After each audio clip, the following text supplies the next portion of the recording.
Juan Carlos Zúñiga. Continuamos el Mega Noticia Debate. Esta tarde nos acompañan en una mesa de análisis el doctor Carlos Barrachina, profesor de Ciencia Política, integrante del Sistema Nacional de Investigadores del CONACYT, también el doctor José María Ramos, profesor en el Colegio de la Frontera Norte. Gracias, Carlos, gracias, José María, por estar con nosotros esta tarde. Y bueno, es inacabado el tema de la migración y hace unos días, José María, me gustaría iniciar con usted, hace unos días la canciller Alicia Bárcena, en una reunión con embajadores, con representantes diplomáticos de México en el extranjero, habló de que el gobierno alista una nueva estrategia para atender la migración, pero al gobierno le faltan 10, 11 meses para que termine. Y la pregunta es, ¿hay tiempo para implementar una nueva estrategia? ¿Hay estrategia siquiera en el tema de la migración?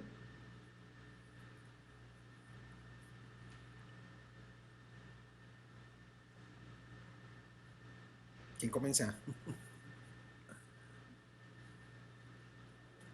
Adelante, doctor. Sí, José María. Sí, muchas gracias, Juan Carlos, por la invitación. Un saludo al doctor Barrachina. Mira, yo creo que desde el inicio de esta administración hubo una estrategia. Hay que recordar el plan de desarrollo integral que se diseñó al inicio de esta administración, que fue coordinado precisamente por la actual canciller Alicia Bárcena. En ese plan se pretendían atender las causas que estaban hace 5 años originando apenas esta gran movilidad humana. Es decir, en ese año el número de detenciones por el Servicio de Aduanas y Protección Fronteriza considero que no pasaba más allá de unos 700,000 migrantes. Actualmente, en el último año fiscal, ya tenemos cerca de 2,5 millones de detenciones. ¿Qué sucedió, Juan Carlos? Lo que sucedió fue que en el transcurso de los años se incrementó la movilidad por los efectos de la pandemia. En segundo lugar, sobre todo Estados Unidos no tuvo el suficiente interés de canalizar recursos para atender las causas que generan estos flujos migratorios, porque desconfiaba de los gobiernos centroamericanos, particularmente de Guatemala, Honduras y El Salvador. Y lo que querían los gobiernos centroamericanos, estos en particular, es que el recurso se canalizara a ellos y no a través de la sociedad civil, el sector empresarial. Por lo tanto, en el transcurso de los años, esta prioridad, que fue binacional, fue disminuyendo. ¿Qué fue lo que sucedió? Que en el transcurso de estos años, y especialmente a partir del 5 de enero del año pasado, el gobierno de los Estados Unidos fortaleció una diversidad de opciones inmigratorias, desde visas laborales, visas humanitarias, opciones de asilo, programas de estatus protección temporal, que desde mi punto de vista han sido un gran incentivo, no solamente para los migrantes mexicanos ni centroamericanos, sino para cerca de 30 nacionalidades que tenemos que están llegando a esta frontera. Por lo tanto, pues no ha habido contención desde mi punto de vista, ha sido una contención muy particular del gobierno mexicano y recientemente ha presionado un poco a raíz de las presiones que ha generado el propio gobierno de los Estados Unidos, contradictoriamente, pero particularmente a raíz de las presiones de los actores republicanos. Sí, justamente, doctor Carlos Barrachina, vimos cómo hace unos días, a principios de este mes, el gobierno de Estados Unidos levantó las restricciones que tenía algunos puertos fronterizos. En el caso de Lukeville, por ejemplo, Sonoita, cumplió un mes del 4 de diciembre al 4 de enero, el bloqueo de este paso fronterizo con la justificación de Estados Unidos que no tenían personal para atender tantas solicitudes de asilo y más bien fue una estrategia de presión al gobierno mexicano, porque el gobierno mexicano desactiva una caravana, ofrece papeles, documentos a los integrantes de esta caravana. La caravana siempre no se va hacia el norte y Estados Unidos entonces decide liberar estas puertas, estos puntos fronterizos en Nogales, en Chihuahua, en Sonora. Y viene también, Carlos, una época complicada electoral tanto en México como en Estados Unidos, donde me imagino que la migración, seguramente la migración será un tema en el vecino país. Muchas gracias, Juan Carlos. Saludos, José María, ¿cómo estamos? Efectivamente, yo creo, lo hablamos en otra ocasión, que el tema electoral en los Estados Unidos relacionado con lo migratorio, pues es particularmente importante. Desde que, cuando, recordando lo que habíamos platicado en otras ocasiones, cuando Donald Trump en el 2018 empieza a hablar de las caravanas de migrantes, cuando empieza a hablar de la invasión, del muro, de todas estas cosas, es el momento menor de detenciones por parte de los Estados Unidos. Lo que estamos viendo desde el 2021 hasta la fecha es algo realmente muy interesante por dos o tres razones. La primera es porque efectivamente de pasar de 500.000 de detenciones al año, estamos hablando en el 21 de 1.700.000, en el 22 de 2.300.000, en el 23 de 2.400.000, como decía José María, y en los dos primeros meses del año fiscal del 24, que son octubre y noviembre, que se tienen datos de los Estados Unidos, pues se llevan unas cifras también muy importantes. Se lleva casi 500.000 de detenidos. En 2 meses se lleva el mismo número de detenidos que muchos años. Estos no son personas solamente, a ver si soy capaz de explicar. Ahí están deteniendo a las mismas personas varias veces y las están contando varias veces. Y estas personas se están quedando en el norte de México también.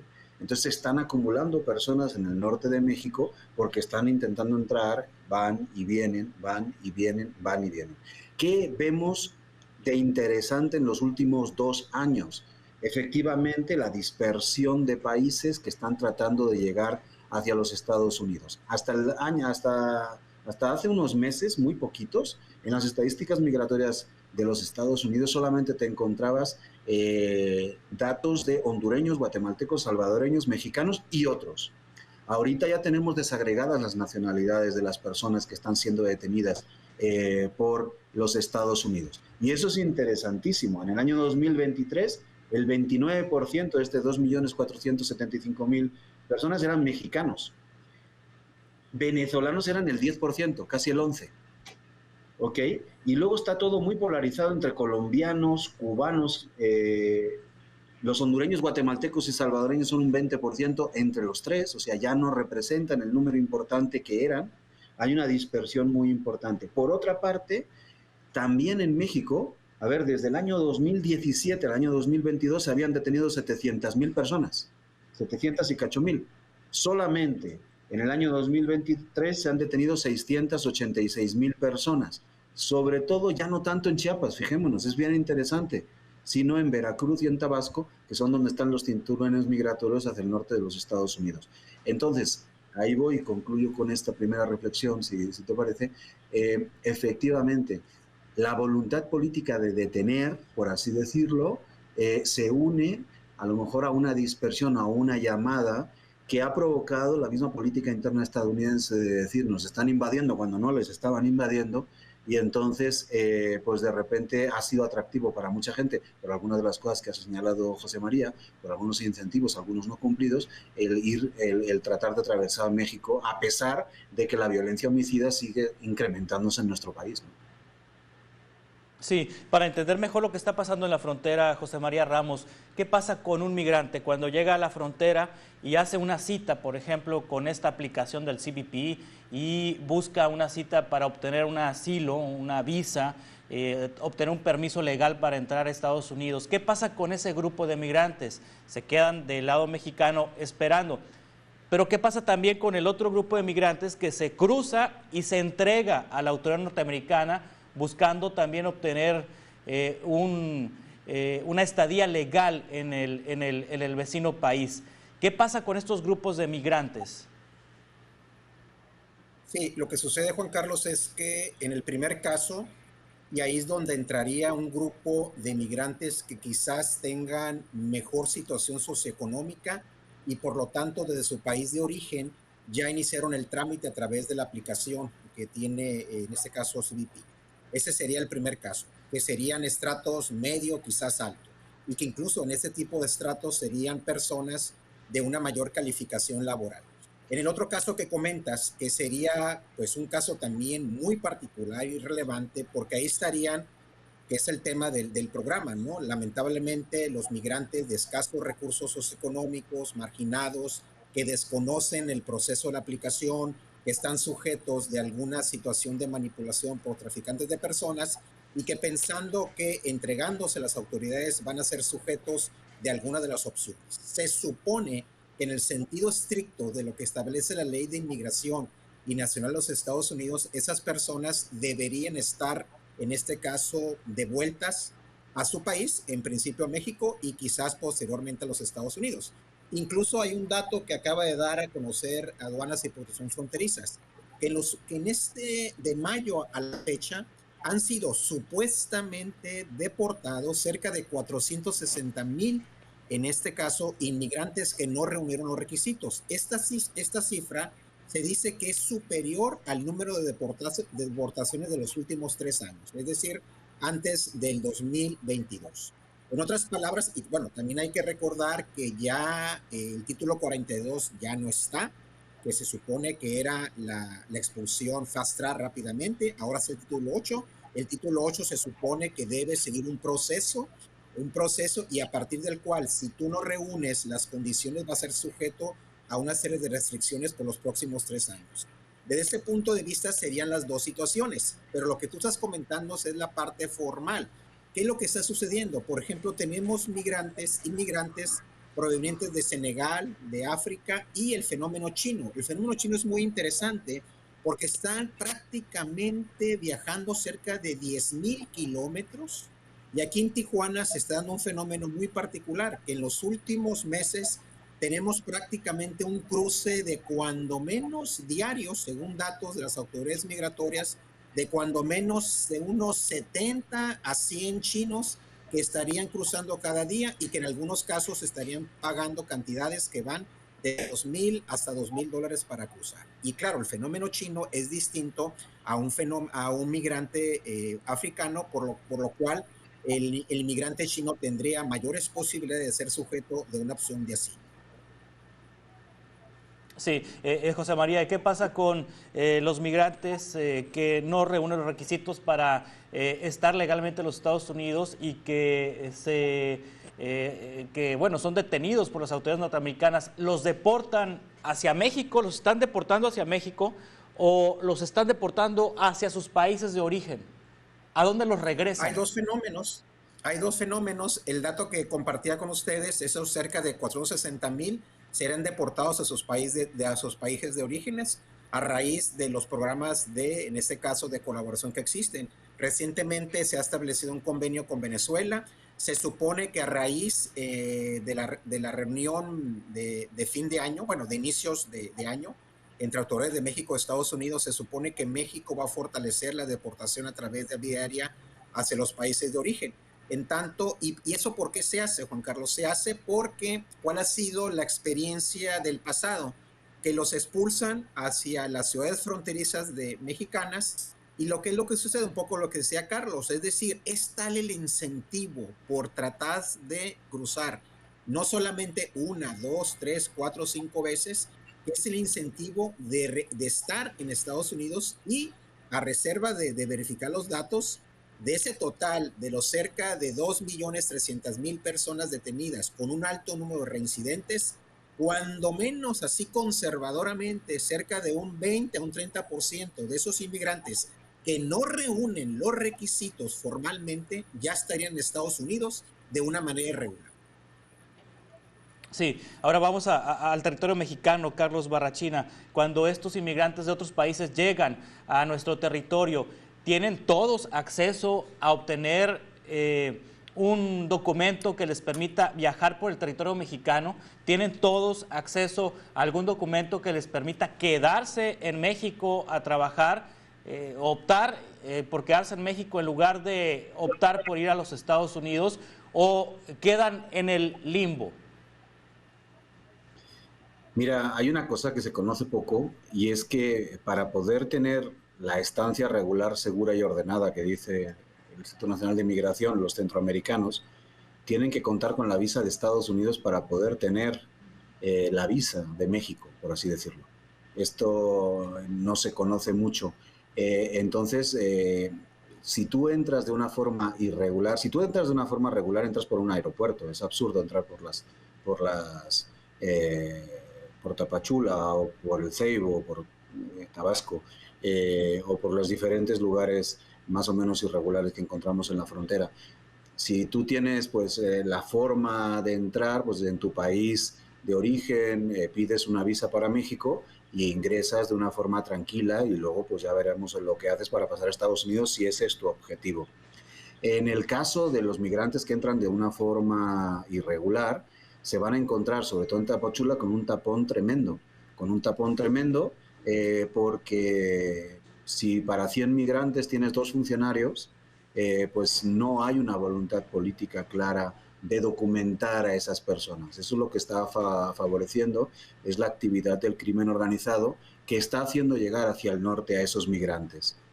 Yo viajé hace escasamente pues 15 días, ¿no? Pues, más o menos, sí, el día 1 de diciembre, de enero estaba yo viajando de Chetumal a la Ciudad de México en carro. Esto, son un montón de puestos del Instituto Nacional de Migración desde Chetumal hasta la Ciudad de México que uno se encuentra.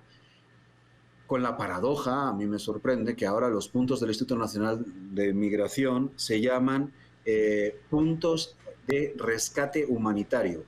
Eh, a mí me parece realmente, ¿cómo se dice?, absurdo este juego de palabras. Rescate humanitario, sí, efectivamente, es cuando rescatas a 50, 100 personas de un tráiler que se están muriendo porque les falta oxígeno, porque tienen calor, porque han sido abandonados. Pero lo que se está haciendo en ese cinturón migratorio de Tabasco y de Veracruz es impedir el que personas sin estructuras de apoyo traten de llegar. Eso se muestra precisamente en que del año 2022 al 2023 se ha detenido el doble de personas dentro de México y no se están deteniendo en el norte de la frontera. O sea, no se están deteniendo en la frontera con Estados Unidos, sino que se están deteniendo en Chiapas, pero sobre todo en Tabasco y en Veracruz. En el año 2023, en Tabasco detuvieron 236,000 personas, 237,000 casi. En Chiapas 215,000, menos. Interesante porque eso nunca había pasado. En Chiapas siempre representaba prácticamente el 70% de las detenciones. Y en Veracruz 62,000 personas, ¿no? De las 686,000 personas que ha detenido México, pues es prácticamente la mitad, ¿no? En estas 3 entidades federativas. Sí me Vamos gustaría a continuar con comentar un esta poco, conversación, ¿sí?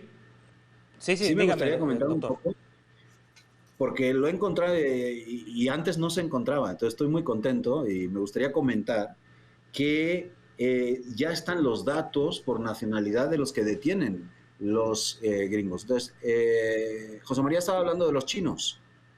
Bien, en el 2022 se detuvieron en la frontera sur de Estados Unidos 2,376 chinos. En el 2023, 24,314. ¿Ok?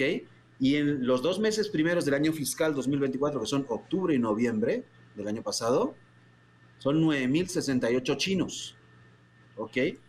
Esto es un 1% de los detenidos por la patrulla fronteriza en base a nacionalidades, de los 2,400,000. Pero sí, es interesante, ¿no?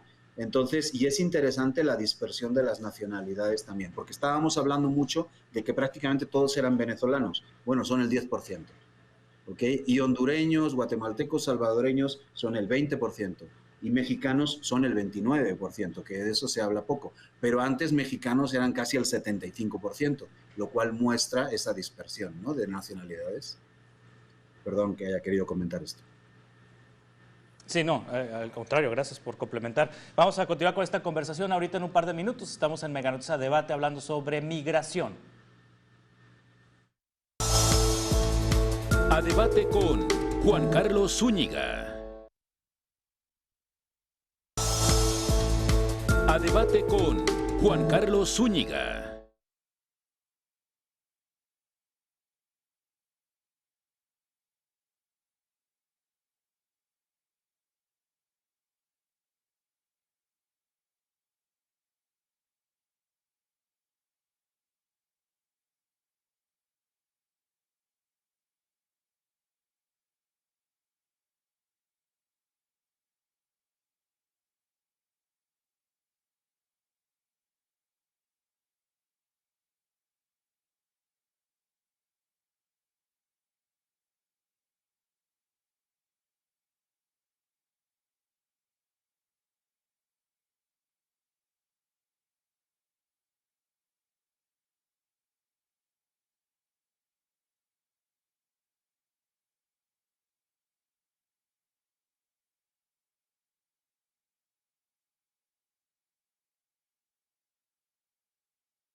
A debate con Juan Carlos Zúñiga. Continuamos en Mega Noticias de Debate. Migrantes de diferentes nacionalidades se han registrado en Nogales desde hace varios años en búsqueda de ingresar a Estados Unidos, por lo que se requiere que gobernantes trabajen en políticas públicas en beneficio de esta población que arriba y se queda en estados y municipios fronterizos. Veamos. El gobierno estadounidense ha mantenido una política de repatriación de migrantes indocumentados y, de acuerdo a datos de la Oficina de Aduana y Protección Fronteriza, se ha elevado hasta en un 53%. Cuando se estableció el programa Remain in México, muchos fueron deportados por Nogales en espera de que su trámite de su solicitud de asilo se resolvieran en alguna corte que están en El Paso, Texas. Ante el panorama mundial de movilidad del 2018 a la fecha, en la frontera del lado mexicano, en Nogales, Sonora, se ha registrado la llegada de migrantes de diferentes partes del mundo que buscan poder ingresar a Estados Unidos como refugiados. Bueno, ese tipo de población también sigue llegando, ¿sí? Que es básicamente población centroamericana, venezolana, cubana. Hemos encontrado hasta rusos por aquí, y últimamente coreanos también. Entonces es un tipo, y africanos también están llegando. A esto se le suman los mexicanos que son desplazados por la violencia e inseguridad, abandonando sus propiedades, con la esperanza de ser recibidos en la Unión Americana mediante la solicitud de asilo humanitario. De igual forma, aquellos que salen de sus lugares de origen debido a cuestiones climatológicas. Ya están llegando, pero no los hemos registrado, cuyo principal motivo tiene que ver el cambio climático, ¿no? Seguramente lo que sucedió ahora en el huracán Otis en Guerrero, pues va a precipitar una ola migratoria. Apunta el profesor Humberto García que por ello los gobernantes deben trabajar en proyectos a favor de esta población que por alguna razón, de acuerdo a las leyes migratorias estadounidenses, no califican para recibir asilo y se quedan en la frontera y pueden ser útiles para la vida productiva de los municipios y estados fronterizos. José Ángel Cota, Mega Noticias. Con nosotros esta tarde en Mega Noticias Debate, doctor Carlos Barrachina, profesor de Ciencia Política, integrante del Sistema Nacional de Investigadores del CONACYT, el doctor José María Ramos, profesor en el Colegio de la Frontera Norte. Doctor José María Ramos, ¿existen datos para calcular, por ejemplo, de cada 100 migrantes que llegan a la frontera norte de nuestro país y que cruzan hacia los Estados Unidos, de cada 100, cuántos logran pasar ilegalmente e internarse hacia territorio norteamericano? ¿Cuántos logran obtener un permiso, una estancia, una visa humanitaria, un asilo en los Estados Unidos? ¿Y cuántos son deportados a sus países? ¿Se sabe ese dato? ¿Se tiene ese dato? Sí, mira, de alguna manera hay una estimación. Hay una estimación y más o menos la situación sería la siguiente. Si partimos del último dato que tenemos hasta noviembre del año pasado, del número de encuentros por parte de las autoridades de aduanas y protección fronteriza, que fueron cerca de aproximadamente 190,000 aproximadamente. Ese total, claro, como le decía Carlos Barrachina, pues tenemos casi un 35% de que es una misma persona que intenta varias veces ingresar o reingresar a los Estados Unidos. De ese porcentaje tendríamos que considerar que pues ahí hay personas que no tienen las cualidades o las características para ser sujetos de algunas de las situaciones de visas, de las diferentes visas que existen. Por lo tanto, de ese total, la estimación, pero así muy conservadora, Juan Carlos, sería de que cuando menos un 40% de ese total estarían ingresando de manera regular a los Estados Unidos. ¿Por qué menciono ese dato? Porque en las ciudades fronterizas, y aquí pues lo estamos viendo, o sea, esos 180,000 no están en las ciudades fronterizas. Tendremos un número aproximado, ciudades fronterizas mexicanas me refiero, de que no debe de pasar más allá de unos 10,000, 15,000 personas que están dispersas. Claro, en algunos casos se puede cambiar la dinámica. Por ejemplo, el caso de Ciudad Juárez El Paso, que el año pasado fue, digamos, el foco donde se concentró la mayor parte de la movilidad migratoria. Ahora ese cruce ha disminuido de una manera muy importante. Y es a través, por ejemplo, del desierto de Tucson, Arizona, que estaría cruzando cerca de aproximadamente el 35% de ese número de detenciones de esos 190,000 que mencionaba de la última estadística en noviembre de aduanas y protección fronteriza. Y después tendríamos toda esta parte donde se está dando la polémica que se está dando en la frontera con Texas. Con Texas tenemos cerca de 2,000 kilómetros de frontera, pero lo que estamos viendo ahí es una situación muy interesante, Juan Carlos, que en la medida que se fortalece el control, las políticas restrictivas del gobernador Abbott, la migración tiende a irse hacia Arizona, hacia Tijuana. Tijuana-San Diego estaría ahorita siendo el cuarto lugar de cruce migratoria, precisamente por esa flexibilidad y por las diferentes opciones. Entonces, si tú le sumas a estos datos que tenemos del número de detenciones, el número de personas que mencionaba en mi primera intervención, que Estados Unidos supuestamente ha deportado desde mayo a diciembre del año pasado, cerca de 460,000 personas, y si tomamos en cuenta que el año fiscal supuestamente fueron de 2,200,000 personas, y de esas 2,200,000 personas tendríamos cerca de un 30-35% personas reincidentes, que es la misma persona.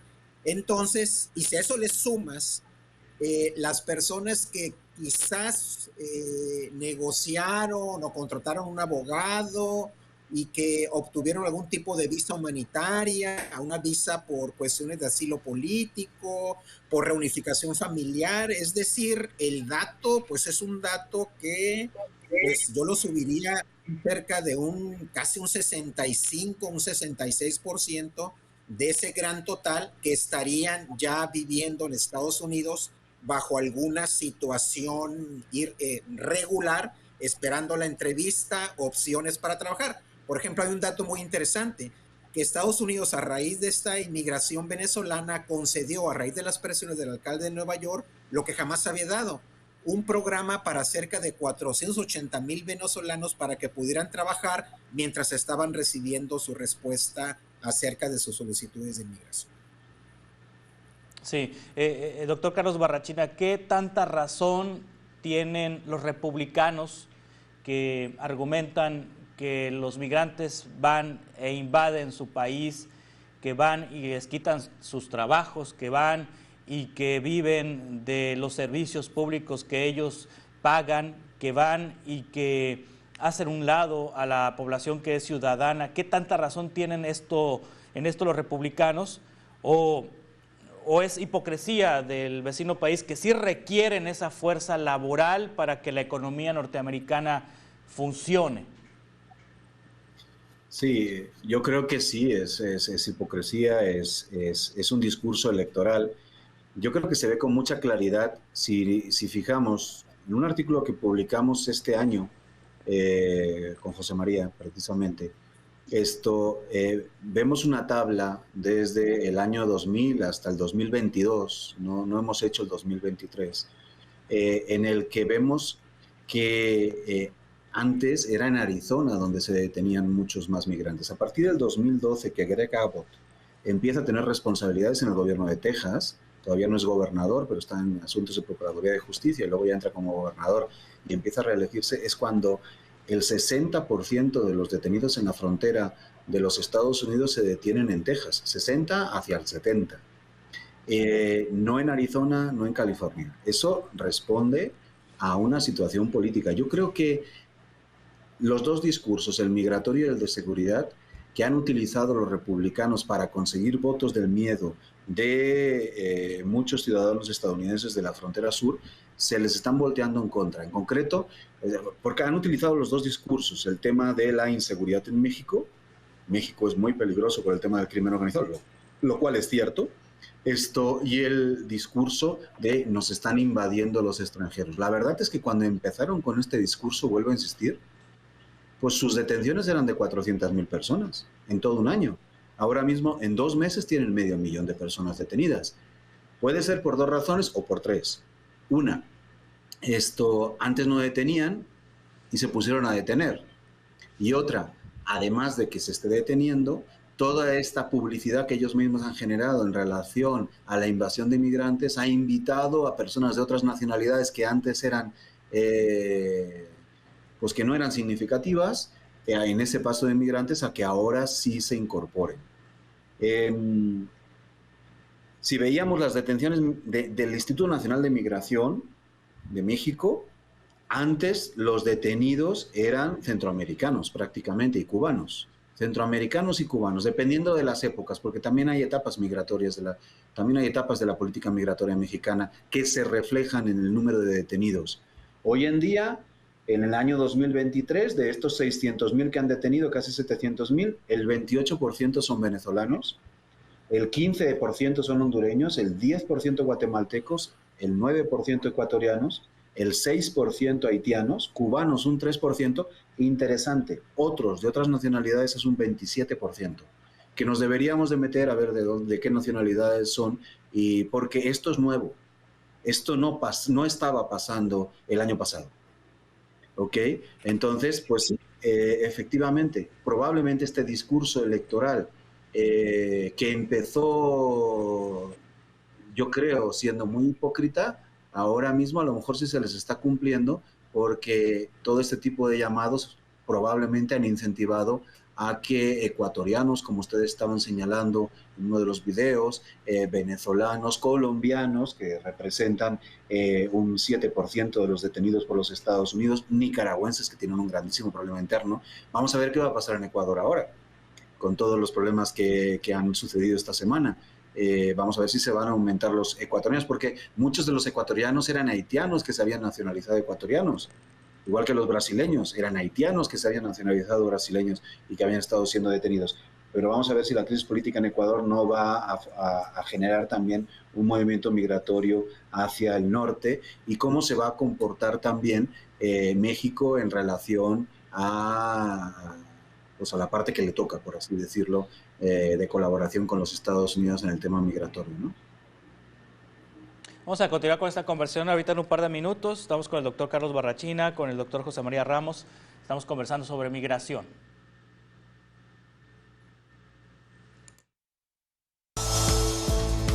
A debate con Juan Carlos Zúñiga.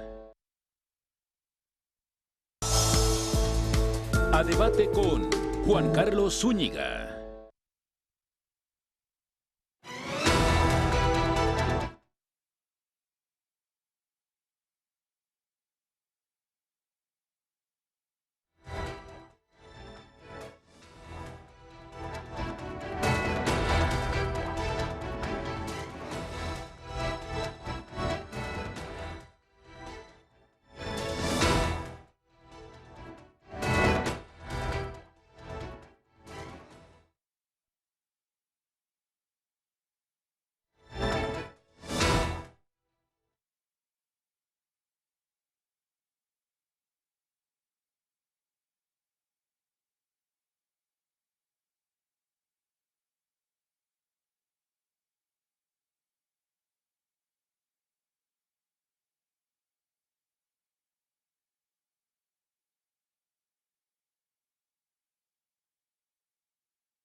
A debate con Juan Carlos Zúñiga.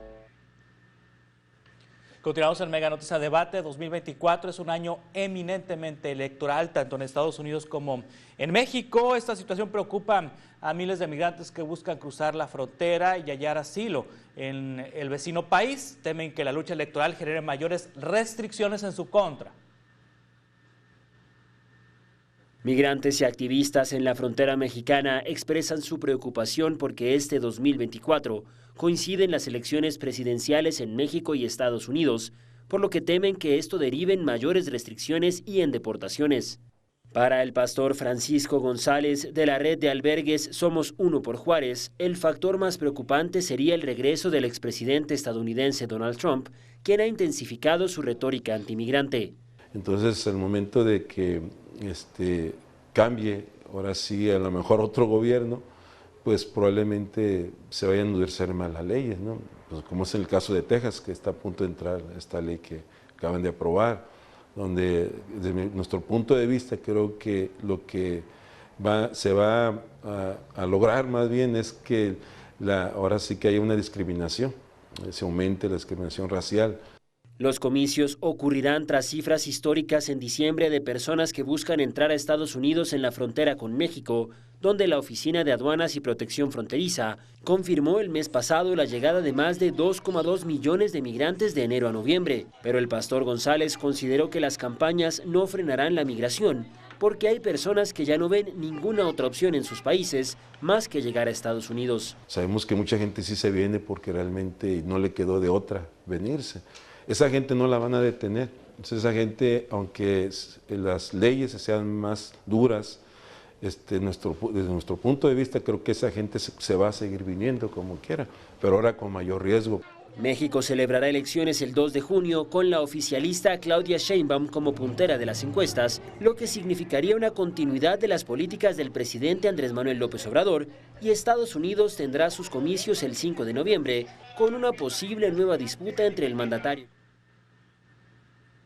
Continuamos en el Mega Noticias a Debate, ya en la parte final de este espacio, en donde hemos estado conversando sobre temas de migración, en una problemática que ha sido constante en los últimos años, en muchísimos años. José María, a manera de conclusión, ¿qué pueden hacer o qué tendrán que hacer las candidatas presidenciales? Los candidatos presidenciales ya son 3 en nuestro país en materia de migración. En un minuto, por favor. Pues mira, yo considero que la migración va a seguir, la movilidad, sobre todo en el corto y mediano plazo. Creo que en esa coyuntura, creo que México tiene que reiterar la importancia de atender las causas que crean los procesos migratorios, pero de una manera muy responsable, sobre todo porque hay bastantes incentivos para que esta movilidad se siga manteniendo. Uno, por una parte, a los países les conviene por las remesas que reciben. Segundo, los traficantes de personas se benefician también de bastantes ingresos. Y tercero, Estados Unidos también se beneficia, sobre todo porque requiere una mano de obra semicalificada y calificada. Desde ese punto de vista es muy fundamental fortalecer una mejor gobernanza migratoria. Sí, doctor Carlos Barrachina, la misma pregunta. ¿Qué deberán hacer las y el candidato presidencial? Mira, yo creo que en México el tema del debate migratorio no está sobre la mesa, aunque pareciera mentira. Empezamos a hablar en momentos coyunturales sobre la importancia del tema migratorio, pero no está en la agenda electoral. Y el tema de la seguridad, el tema de esa crisis regional de inseguridad en la que estamos metidos de una forma clarísima, está tratando de ser evitado por el oficialismo y no está siendo discutido por la oposición. El año 2023 hay un incremento, a pesar de que el gobierno diga lo contrario, hay un incremento de por lo menos 3.000 homicidios en México. De 23.800 homicidios que hubo de enero a noviembre del 2022, que al final fueron 26.000, en este año, de enero a noviembre, en el año 2023, tenemos 26.115, 3.000 más que en el año 2022. Esa crisis regional de inseguridad es lo que debería de estar en el centro del debate, en el centro de la campaña, porque es el problema verdadero que tenemos los mexicanos y del que también sufren los migrantes, por supuesto, porque uno de los giros de negocio del crimen organizado también es la trata de personas y el servir de estructuras de apoyo a los migrantes para llegar hacia los Estados Unidos. En los Estados Unidos el tema migratorio sí va a estar en la agenda, igual que el tema de seguridad. Gracias, doctor Carlos Barrachina, profesor de Ciencia Política, integrante del Sistema Nacional de Investigadores de CONACYT. También doctor José María Ramos, profesor en el Colegio de la Frontera Norte. Estamos en contacto para futuros encuentros, si les parece. Gracias y muy buenas tardes. Muchas gracias, Juan Carlos. Saludos, profesor. Hasta pronto. De esta manera concluimos este espacio de Mega Noticias a Debate. Le invito a que se quede en esta señal y que mañana coincidamos aquí a las 5 de la tarde con 10 minutos. Gracias, buenas tardes.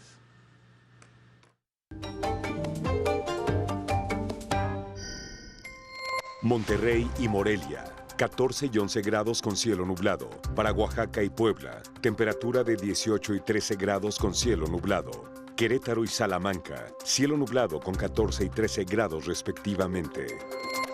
San Luis Potosí y San Luis Río Colorado, cielo nublado con temperatura de 17 y 8 grados. Saltillo, nublado con 11 grados. Tehuacán, con 17 grados y cielo despejado. Para Tepic y Toluca.